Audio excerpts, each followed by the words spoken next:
എങ്ങനെയോ ദൈവം ഞങ്ങളെ ഇപ്പോൾ ഇവിടെ ആക്കിയിരിക്കുന്നു.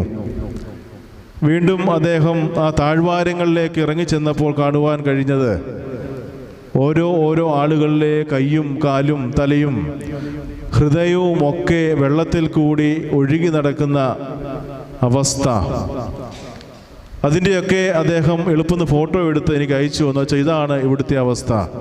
പക്ഷെ അന്നേരം തന്നെ അദ്ദേഹം അത് ഡിലീറ്റ് ചെയ്തിട്ട് എന്നോട് പറഞ്ഞു, ഇതൊന്നും കണ്ടു നിൽക്കുവാനുള്ള ഒരു പ്രാപ്തി ഞങ്ങൾക്ക് ആർക്കും ഇല്ല. പക്ഷെ 2 ദിവസം കഴിഞ്ഞപ്പോൾ പേപ്പറിൽ നമ്മളൊരു ന്യൂസ് വായിച്ചു കാണും. നിങ്ങൾ പേപ്പർ വായിക്കുന്നവരാണെങ്കിൽ ആ ന്യൂസ് നിങ്ങൾ കണ്ടു കാണും. ഈ പറയുന്ന ഈ ദുരന്തമുണ്ടാകുന്നതിന് തലേ ദിവസം ആ പോലീസ് സ്റ്റേഷനിൽ ഒരു പരാതി ലഭിക്കുകയുണ്ടായി. ആ പരാതിയിൽ പറയുന്നത് ഇങ്ങനെയാണ്: എൻ്റെ അപ്പുറത്ത്